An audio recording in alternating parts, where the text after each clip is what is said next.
बिस्मिल्लाहिर्रहमानिर्रहीम। थोड़ा सा इधर कर लीजिए। बिस्मिल्लाहिर्रहमानिर्रहीम। बिस्मिल्लाहिर्रहमानिर्रहीम। आप सब हजरात का मशकूर हूँ कि आप एक शॉर्ट नोटिस पे यहाँ तशरीफ़ लाए।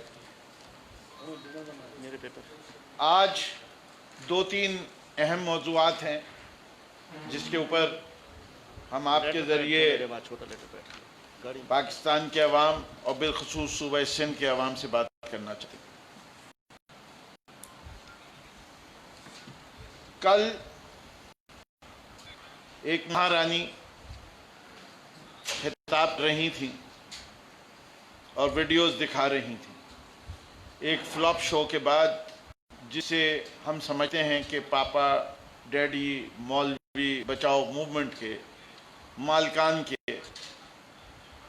हाथों से तोते तो उड़ी गए, रातों की नींद भी चली गई। पहली चीज, वो महारानी राजकुमारी, जिस तरह मेरी हमनाम फिरदौस आशिक अवान कहती, ये भी कह देती कि मैंने अवाम के साथ झूठ बोला था और एक मैंने जाली एफिडेविट दी थी कि कलबरी फॉन्ट तो बाद में ईजाद हुआ था, मैंने उस फॉन्ट के अंदर एक एफिडेविट दी थी। वो अपनी टेप भी चलाती जिसमें उन्हें कहा कि मेरे नाम तो पाकिस्तान में भी एक जायदाद नहीं है, बाहर की जायदाद की क्या बात करनी। वो टेप भी चलाती जिसमें उनके भाइयों ने ये बात कही कि ये लंदन फ्लैट हम किराए पे रहते हैं, और वो भी चलाती कि जो कुछ पनामा के सिलसिले में उनके वालिद मोहतरम ने तकरीरें फरमाई, और वो इंटरव्यू भी दिखा देती जो इसाक डार ने अभी बीबीसी को दिया। तो कितनी फिर कौम मानती कि ये सच बोलने वाली। कौम को कब तक धोखा देंगे? कौम ने कल अपना जवाब उनको दे दिया कि वो शहर जिसको तख्ते लाहौर के नाम से ये अपने लिए मंसूब करते थे, उस शहर ने इनकी मकबूलियत और इनकी हैसियत कल दिखा दी, और आज ये परेशान हैं। ये वो लोग हैं जिसमें एक मौलाना साहब ने कश्मीर के मामले में जो कुछ खिताब किया, जिसमें उन्होंने ये भी कहा कि कश्मीर को न इस्लाम दिया, न कश्मीर को हकूक दिए, न कश्मीर के लिए कोई काम किया। तो मौलाना साहब बहुत बहुत शुक्रिया कि आपने तो सच बोला, इसलिए कि आप खुद जितने अरसे कश्मीर कमेटी के रहे हैं, आपने कल इतराफ़ तो किया कि मैंने कुछ नहीं किया। पाकिस्तान तहरीक इंसाफ तो बड़े फ़ख्र से कहती है कि हमने अपने इस 2.5 साल में जिस तरीके से कश्मीर के मामले को उठाया है, वो पाकिस्तान में इससे पहले नहीं उठाया। जिन खुले अल्फाज में यूनाइटेड नेशन में वज़ीर आज़म ने तकरीर, वो इससे पहले पाकिस्तान के किसी लीडर ने तकरीर नहीं की कश्मीर के मामले। जितनी ज़ोर और शोर से हम कुलभूषण यादव का मसला लेके इंटरनेशनल कोर्ट ऑफ जस्टिस भी गए, और अभी भी हमारी पूरी कोशिश है कि हिंदुस्तान का किरदार सारी दुनिया पे आया कर दें, और इस सिलसिले में पिछले हफ्ते की प्रेस कॉन्फ्रेंस भी थी। हम इंशाअल्लाह कश्मीर, कश्मीरियों और उनको, क्योंकि हम पाकिस्तानी समझते हैं, क्या मज़ेदार बात है, वो कहते हैं कि जो फार्मूला इंडिया ने दिया है वो अडॉप्ट कर रहे हैं, और हर शख्स ने जाके ये वहाँ कहा कि बल्तिस्तान को सूबा बनाया जाए। तकरीर में कुछ कहते हैं, जलसे वहाँ जाके कुछ और कहते हैं। इसको कहते हैं मुनाफिकत, और मुनाफिक को किस तरह इस्लाम में तवज्जो देनी चाहिए, वो मैं अपने तमाम अवाम से आपके ज़रिए कहता हूँ कि कुरान का एक सूरह मुनाफिकून आया हुआ है, उसके अंदर इनके लिए क्या इंतज़ाम अल्लाह ने किया है वो अल्लाह ने लिख दिया किताब में, और इंसानों के लिए भी लिख दिया है कि इंसानों को इन मुनाफिकों के साथ कैसे डीलिंग करनी चाहिए। ये मुनाफिक लोग हैं, इससे कि ये जो वादा करते हैं कौम से वो पूरा नहीं करते। एक और लीडर बिलावजा भुट्टो, उनसे भी हम सवाल करना चाहते हैं कि बड़े जोर से आपने चीफ ऑफ आर्मी स्टाफ को फोन किया, वो चीफ ऑफ आर्मी स्टाफ ने आपसे कहा कि मैं एक हफ्ते में इंक्वायरी करके अगर कोई जिम्मेदारी होगी तो हम उस पर एक्शन लेंगे, और उसने अपना वादा पूरा किया। आपने उसकी तारीफ भी की, जलसे में भी कर देते। जहां आपने बड़ा इल्जामात लगाए हमारी उस इंस्टीट्यूशन को जो इस वक्त पाकिस्तान की यकजहती की जमानत देती है, और उसमें भी उसके जनरल और उसके ISI चीफ को आप मुखातिब करके बातें कर रहे थे, तो ये वही इंस्टीट्यूशन का सरबराह है जिसने एक्शन लिया। आपने भी तो कुछ वादे किए थे कौन से। ये वाकया PDM का कब हुआ था? 22 अक्टूबर का, कराची का जलसा। कमेटी कब बनी? 24 अक्टूबर। मैंडेट कब दिया कि 1 माह। कब खत्म हुआ 1 माह? 24 नवंबर। 10 नवंबर को मुर्तजा वहाब ने प्रेस कॉन्फ्रेंस की कि इंक्वायरी रिपोर्ट कंप्लीट है और हम 1 हफ्ते से पहले इसको पब्लिक करेंगे। इंक्वायरी रिपोर्ट के अंदर इन्हें बताना था कि चीफ मिनिस्टर ने सच बोला कि झूठ बोला। चीफ मिनिस्टर ने कहा कि IG पुलिस अगवा हुआ था। हमारे लिहाज से IG पुलिस कोई बच्चा नहीं है। हलीम आदिल शेख साहब की प्रेस कॉन्फ्रेंस के अल्फाज इस्तेमाल करते हुए कि जिसको अगवा कर लिया गया हो उसके घर की वीडियो टेप्स भी मौजूद हैं, दिखाए कि कौन वो लोग आए थे जो अगवा करके उसको ले गए। अगर अगवा नहीं हुआ तो मानो कि तुमने झूठ बोला, इससे कि या तुमने झूठ बोला या नवाज शरीफ के स्पोक्स पर्सन जुबैर ने, जो साबिक गवर्नर है, उन्हीं ने झूठ बोला। तुम दोनों सच्चे नहीं हो सकते, तुम में से एक सच्चा है। दूसरी चीज जो उससे ज्यादा अहम है, सिंध पुलिस में बगावत हुई। पुलिस में बगावत नहीं हो सकती। अगर बगावत पुलिस में होती है, अंग्रेजी में उस लफ्ज का नाम म्यूटनी, और बगावत के लिए एक खास कानून है। उस कानून का इतलाक क्यों नहीं किया जा रहा? कोई सिपाही अपना मोर्चा छोड़ के नहीं जा सकता। इस इंक्वायरी में पता चले कि वो कौन लोग थे जिन्होंने इनको उकसाया। इसे उकसाने वालों को सजा होनी चाहिए। उसके अंदर उन पुलिस अफसरान के किरदार को वाज़ह किया जाए, चाहे वो IGs हों, DIGs हों, AIGs हों, जिन्होंने SHO तक से रुखसती की दरखास्तें ली, एक ही अल्फाज, एक ही तरीके की। ये मामलात सिंध की लॉ एंड ऑर्डर सिचुएशन के ऊपर बहुत अहम। ना इनसे बसें वक्त पे आती है, ये आती है और आता है तो बड़े मसाइल हैं इसमें भी, लेकिन बसें आती हैं, आता नहीं है। आप समझ गए होंगे ये आती और आता कौन लोग कहते हैं और क्यों कहते हैं। बात ये, न बसें आती हैं, न कूड़ा उठता है, न उठती है। इसलिए कि शायद समझ में कुछ गलती हो जाए तो मैं दोनों सीखे इस्तेमाल कर लेता हूँ कि समझ में उनके आ जाए जो बिलावजा भुट्टो बने हुए हैं कि कूड़ा उठना चाहिए, वो उठता नहीं है। पानी आती नहीं है, बारिश आती नहीं है, बारिश आती है तो पानी आता है। तो ये कराची ट्रांसफॉर्मेशन पैकेज के ऊपर क्या काम कर रहे हैं, ये आज तीसरी दफ़ा मैं प्रेस कॉन्फ्रेंस में आपसे कह रहा हूं और सिंध हुकूमत को दावत दे रहा हूं कि वो एक स्केड्यूल दें कि जो वो मंसूबे कर रहे हैं वो कब शुरू होंगे और कब मुकम्मल।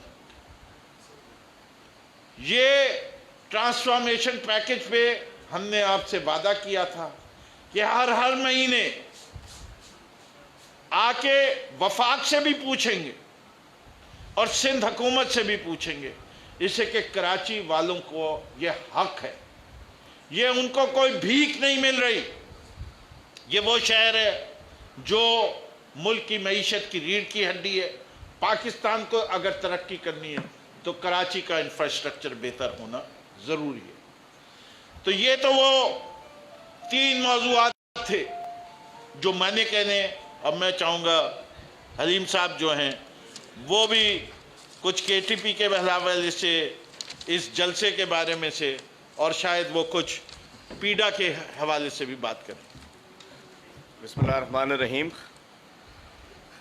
मैं आप सबका शुक्रगुज़ार हूँ और हमारे मोहतरम नकवी साहब जो हमारे PTI का सरमाया हैं, बहुत सीनियर तरीन लीडर हैं और माशाल्लाह पोजीशन लीडर भी हैं, उन्होंने बड़ी तफसील से बात की है, लेकिन मैं चंद पॉइंट सामने रखना चाहूँगा। मैं कहना चाहता हूँ कि हम शुरू में आप यहाँ बैठ के हम कहते थे कि जी पापा डैडी बचाओ मूवमेंट है, लेकिन चंद दिनों पहले जब पता चला कि मौलाना साहब ने भी क्या क्या गुल खिलाए हुए हैं, अकरम दुरानी के ज़माने में कितनी करप्शन की हुई है, जब उनको नोटिस निकले तो PDM स्टैंड फॉर पापा डैडी मौलाना बचाओ मूवमेंट। और कल था आर्या पार होगा, इस्तीफे होंगे, कुछ होगा। मैं कहता हूँ ना कल कोई आर हुआ ना कोई पार हुआ, कुछ भी नहीं हुआ। मैं समझता हूँ कि कल फिर वही हुआ कि जो इन्होंने पहले किया, आर पार वाले फारिग हो गए और कोई इस्तीफे भी नहीं आए। और कल का जलसा मैं कहना चाहता हूँ, हमारा 2012 से 11 से लेकर 18 तक के जलसों को देखे, किसी भी जलसे को उठा लें उससे 25 हिस्से के बराबर नहीं, से ज़्यादा भी नहीं था। एक तरफ अली बाबा और 11 चोर, और एक तरफ साडा, और एक तरफ अली बाबा 11 चोर और उनके पूरे ख़ानदान, और एक तरफ साडा कल्ला कप्तान। और अल्हम्दुलिल्लाह सारे जलसे जो थे, वजह क्या थी, जब इमरान खान साहब के जलसे होते थे तो अवाम आते थे किसी कॉज के ऊपर, किसी मकसद पर, किसी वजह से। अब सबको पता था कि ये आर्या पार भी इसलिए करना चाह रहे हैं कि इन्होंने अपने पैसे बचाने हैं, इन्होंने अपने लूटा हुआ माल बचाना है, इन्होंने अपनी जानें बचानी है, इन्होंने अपने केसेस से जानें छुड़ानी है, इन्होंने नैब से छुटकारा हासिल करा है, इन्होंने नारो हासिल करना है। डराते रहे डराते रहे डराते रहे। और कल इनकी पहली जो इनका एक वो था फेज था, उस आखिरी जलसा था, क्या मिला, ख्वारी, रसवाई। और कल कोई बेचारा कह रहा था कि मुझे 500 देकर लाए, मेरे पास वापसी के किराया नहीं है, मेरे पास कुछ नहीं है। अवाम लीडर के पीछे निकलते हैं। अभी पिछले दिनों आपने देखा होगा खलीज मैगजीन में एक सर्वे आया है, 32,000 उसका सैंपल है, 42,000 जो बड़ा सैंपल होता है, छोटा नहीं है। उसमें उन लोगों ने कहा कि 82% लोग 2023 में इमरान खान को वोट देंगे, इसलिए कि इमरान खान ने इन सब चोरों को एक जगह इकट्ठा करके बेनकाब कर दिया। और कल उसी की हमने सबूत देख लिया। तो इनके जमले डेट दे रहे थे मुख्तलिफ। पहले मौलाना साहब ने कहा था मैं जा रहा हूँ, ये अभी मार्च में छोड़ देंगे। और उसके बाद इस्तीफे का एक टोपी ड्रामा सिंध में स्टार्ट किया हुआ है इन लोगों ने, 2 नंबर चोरों ने, लुटेरों ने, कि जी हम इस्तीफे दे रहे हैं। तो मैं और नकवी साहब दोनों और सब साथी देखें, जो 65 के 65 लोग हैं वो शेरवानियाँ तैयार कर लें, लेकिन हम 2 साइज़ों के बना लेंगे, एक एक्स्ट्रा लार्ज एक मीडियम, ताकि किसी को भी आ जाए। हम तो तैयारी कर रहे हैं, ये इस्तीफ़ा दें, हम इलेक्शन लड़ेंगे। हम वेलकम करते हैं। अगर थोड़ी सी ख्वाजा आसिफ आजकल मुझे बहुत याद आते हैं, काश आप लोग उनके अक़वाल ज़री याद कर लो, थोड़ी सी भी शर्म हो, थोड़ी सी भी हया हो तो इस्तीफे दो। सिंध में भी हम कहते हैं पीछे नहीं हटो, हम इस्तीफा देती हूँ तो फौरन इस्तीफा चाहिए आपका। हमने अपने पिछले दिनों ने मीटिंग भी की थी, हमने कहा शायद है तो गैरत की बड़ी कमी, शायद आ जाए। इन्होंने, नकवी साहब ने पूरे सिंध के हमारे जो वो थे इलेक्टेबल्स थे, हमारे कैंडिडेट्स थे, रनर अप कैंडिडेट थे, सबको बुलाया था और सबको हमने तैयारी का कह दिया है। हम कहना चाहते हैं, और दूसरा, एक तरफ कहते हैं इस्तीफे देना चाहते हैं, इनकी 2 नंबरी का सबूत, दूसरी जानिब ताज हैदर साहब खत लिखते हैं इलेक्शन कमीशन को कि सिंध में कोई कोरोना नहीं है, हालात ठीक है, इलेक्शन कराया जाए। जब इस्तीफे देना चाह रहे हैं तो इलेक्शन क्यों कराना चाह रहे हैं? 2 नंबरी।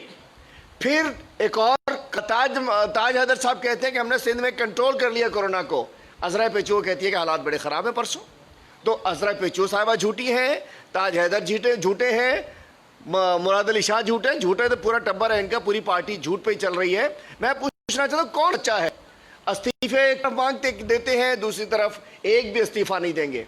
और मैं बताना चाहता हूँ इस असेंबली में, इस मोसेस ईवान में अगली 2 सीटों के अलावा अगली 2 सीटों पे हमारा याफ्ता IPS वजीर बने बैठे हैं। उसकी पिछली सीटों वाले कोई इनसे राब्ते में, कोई इनसे राब्ते में, कोई मुझसे राब्ते में, हम सबसे राब्ते में। IPS कहते हैं कि 20 एडवाइजर्स और कोऑर्डिनेटर्स बने हुए हैं। क्या MPS नाअहल है? इनको जो डील अच्छी देता है वो घर में ही बेशक बीवी उसको ना वोट दे, वो एडवाइजर बन जाता है आकर। लेकिन जो वो खानदानी लोग भी बड़े बैठे हैं यहाँ, मुराद अली शाह बिरिया सिटी वाले मुराद अली शाह, सीनियर तरीन मैं कहना चाहता हूँ पार्लियामेंटेरियन, नीट एंड क्लीन। मुश्किल है पीपल पार्टी में, पीपल पार्टी और जोड़ नहीं बनता नीट एंड क्लीन और पीपल उसका, लेकिन उस जैसे लोग आखिरी सीट पे बिठाए हुए हैं। वो लोग जो डील अच्छी देते हैं, मील अच्छी देते हैं, उनको आगे बिठाया हुआ है। तो हम कहते हैं इस्तीफा दे, हम तैयार हैं। और आगे मैं छोटी छोटी बात करता चलूँ। नकवी साहब ने बात की इंक्वायरी की, तो मैं कहना चाहता हूँ कि कैप्टन सफदर केस के बाद जो ड्रामेबाजी आप लोगों ने स्टार्ट की, तो मैं कहता हूँ पार्टी ख़त्म नहीं हुई, पार्टी अभी शुरू हुई है।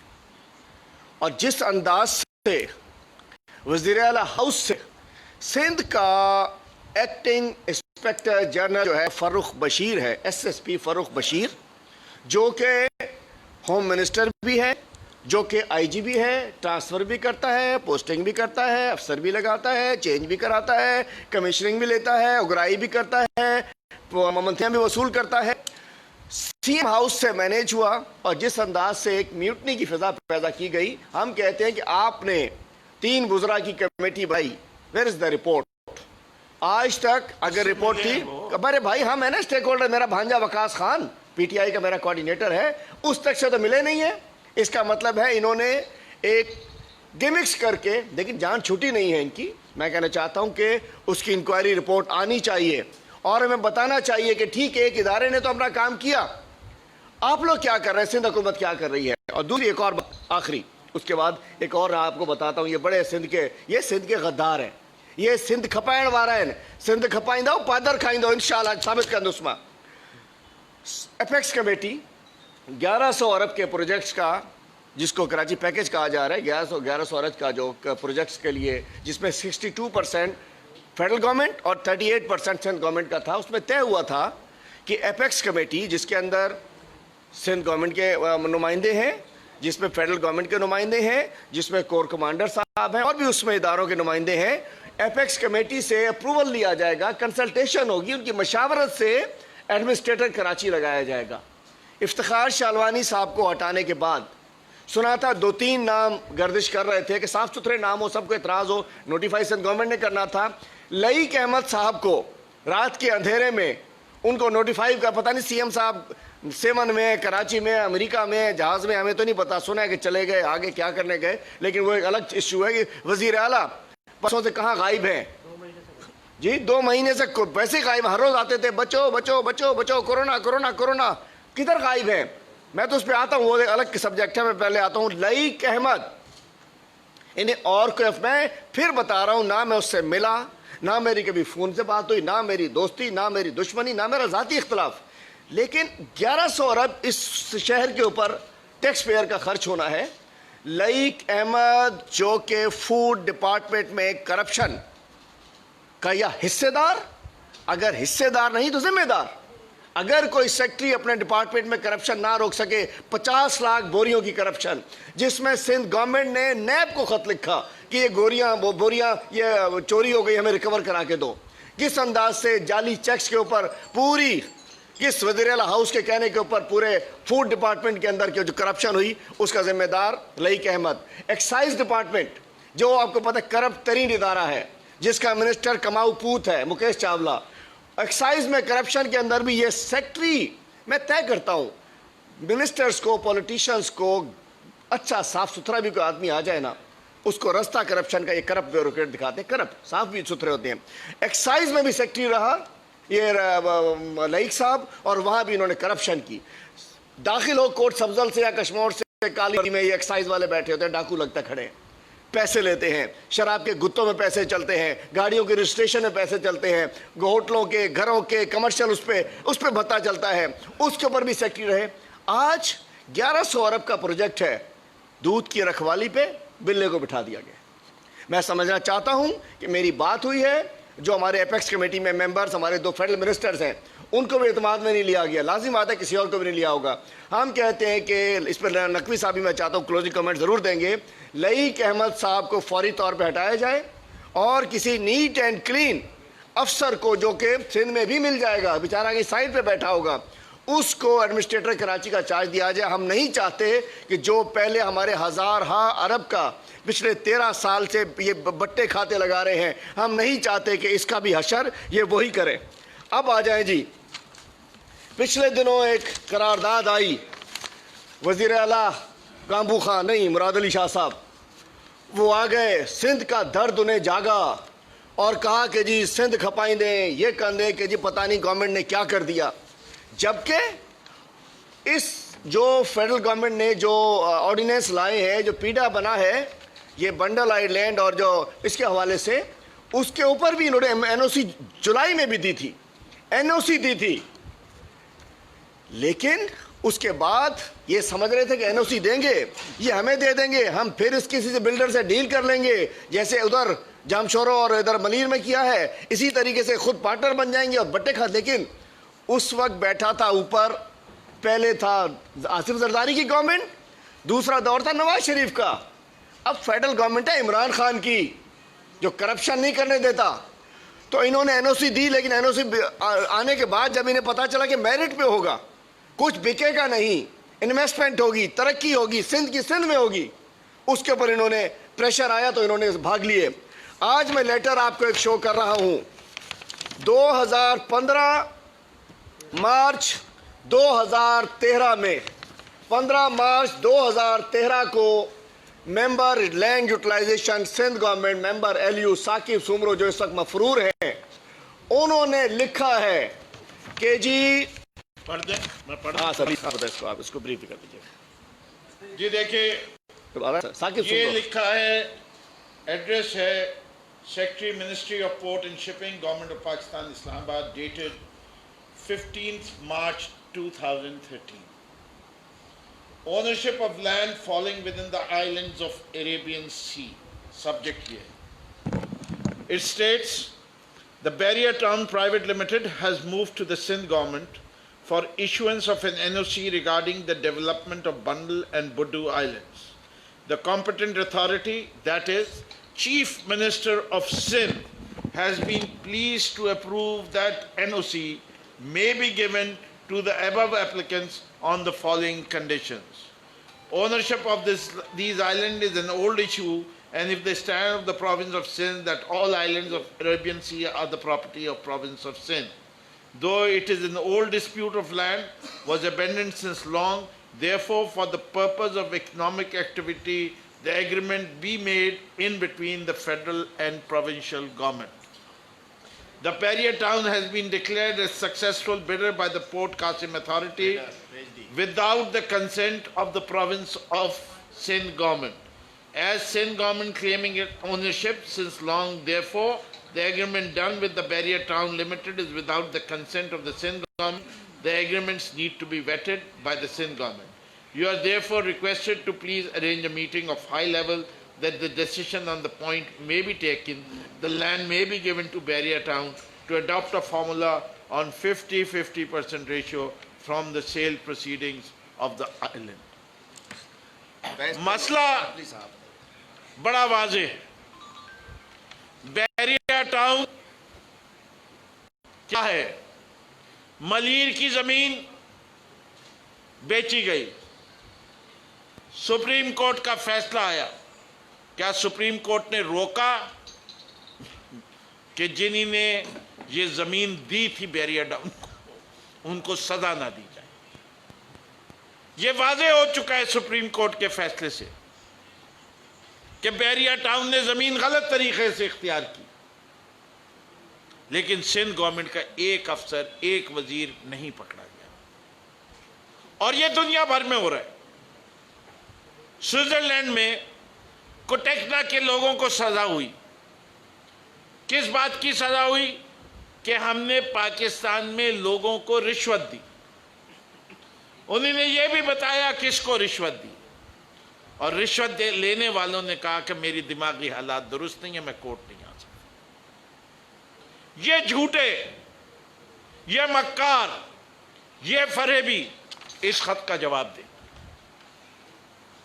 कि क्या 2013 में और 2018 में क्या ये दो आइलैंड को क्रेन से उठा के इस्लामाबाद ले जाएंगे, बलोचिस्तान ले जाएंगे, कहां ले जाएंगे? क्या फर्क है? सिर्फ करने वाले का फर्क है, सिर्फ करने वाले का फर्क है। शायद इनको शिकायत यह है कि इनको हिस्सा ना मिले। हिस्सा लेंगे तो हिस्सा देंगे, हम तो हिस्सा लेने के चक्कर में ही नहीं है। हम तो कहते हैं एनवायरमेंटल स्टडी हो, माहीगीरों के हकूक रखे जाएं ख्याल, इंटरनेशनल कंसल्टेंट्स, मायानाज कंसल्टेंट इसकी प्लानिंग करें और इसकी एग्जीक्यूशन के ऊपर भरपूर निगाहें और ऑडिट हो। जो चीज़ सिंध हुकूमत करना चाहती है, जितनी शराइत लगाना चाहती है, मरकज़ उन सबको मेरे ख्याल से मानने को तैयार है, अगर उसमें सिंध के अवाम की बेहतरी है और तरक्की के रास्ते में कोई रुकावट नहीं। थोड़ा मैं ऐड करूंगा इसको, थोड़ा सा इसमें। चलिए फिर उसके बाद जी मैं बताना चाहता हूं, और सिंधी में भी आखिर में 2 अल्फाज बोलूंगा, चूंकि इन्होंने 6 करोड़ सिंध के भाइयों को हमें इन्होंने बरगलाने की कोशिश की। ये सिंध का एक मायनाज अखबार काविश, और 2013 में अली काजी साहब इसके रूरमा होते थे, जो सिंध के इशूज़ के ऊपर बात करते हैं। और एक दलेर सहाफ़ी सिंध का बेटा इख्तियार खोखर की रिपोर्ट काविश अखबार में है, जिसमें इस सारे किस्से को बताया गया। और उसके बाद इस लेटर में क्या है? इस लेटर में है कि उस वक्त आसिफ जरदारी साहब सदर पाकिस्तान थे, पीपल पार्टी की गवर्नमेंट थी, ये बैरिया टाउन को ये बिड करके बेच दिए गए थे। मां चवातो सिंध खपाइंदो, पादर खाइंदो, असांजे हथा भी खाइंदो, सॼी सिंध हथा खाइंदो। मतलब आज आइलैंड्स की डेवलपमेंट की बात हो रही है। इन्होंने कहा कि बिड करके बैरिया टाउन को दे दिया, और एक खास आदमी टप्पी मौजूद था उस वक्त। बैरिया टाउन का पार्टनर कौन है आप सब जानते हैं। उसके बाद सिंध गवर्नमेंट ने कहा कि जी हमें मंजूर है, लेकिन 50% सिंध गवर्नमेंट को भी दे दे। आज क्या फर्क है? वजीर आजम का कहना है कि अगर डेवलपमेंट हो तो एक रुपया जो यहां से रेवेन्यू आए वो सिंध पर खर्च होगा, 1 टका मरकज नहीं लेकर जाएगा। 1 टका मरकज। इन्होंने तो बिड कर दिया, पार्टनरशिप डाल दी, उधर कारूझर को बेच रहे हैं, जुल्फकाराबाद इन्होंने बेच दिया। मैं कहता हूं इन्होंने सिंध खपाया हुआ, ये गदार आहिनि सिंध जा, इन्हनि जा मुहांडरा पे सुञाणियो। इन्होंने ये बेट असांजा 2013 में खपाइनि पिया, हाणे भी इन्हनि बेट खपाइण जी साज़िश कई आहे। ये कारूझर पिया खपाइनि, इन्हनि बैरिया टाउन खे ज़मीनूं ॻोठ खपाए छॾियो। इन्हनि खे हिते करारदादूं कनि था। माण्हू जेको सिंधो आहे उथी वञे, सिंधी न वेही वञे। सिंधी सॼी सिंधी कौम खे इहे वर्गलाइनि था। इन्हनि तव्हांजे एम्बुलेंसूं खसे वरितियूं आहिनि, तव्हांजी दवाऊं खतियूं आहिनि, तव्हांजी किताबूं खतियूं आहिनि। तो इंशाल्लाह इसके ऊपर मैं चाहता हूँ सब देखें। और नकवी साहब अब आप क्लोजिंग रिमार्क्स करें। आखिर में हम 31 दिसंबर का बेचैनी से इंतजार कर रहे हैं, और ये देखेंगे कि जो इन्होंने वादा किया है मौलवी जी से और अपनी फेवरेट कज़न से, जिसका अब्बा फरार, जिसका भाई फरार, जिसकी एक साड़ू उनके खानदान के फादर इन लॉ वो फरार, दूसरा भाई फरार। उन सब मफरूरों से जो वादे किए हैं वो बिला वजह भुट्टो 31 दिसंबर को एक एक शख्स आएगा, आगा सिराज दुरानी के सामने खड़ा होगा और अपने हाथ से लिखा हुआ इस्तीफ़ा देगा और रिज़ाइन करेगा, और इंशाअल्लाह इलेक्शन भी होंगे सिंध में, और फिर हम भी तैयार हैं और हम ये उम्मीद रखते हैं कि ये बाकी असेंबलियों में भी यही करेंगे। और हम इंतज़ार करते हैं, अगर तुम सच्चे हो तो जो कौम से तुमने वादा किया था कि हम इस्तीफे देंगे, इस्तीफे दो। और हम खान साहब से भी दरख्वास्त कर रहे हैं कि फौरी तौर पर हर सूबे का पार्लिमानी बोर्ड को एक्टिवेट करें और इनकी सीटों पे जिन पे ये रिजाइन कर रहे हैं उस पे एप्लीकेशंस तलब करें।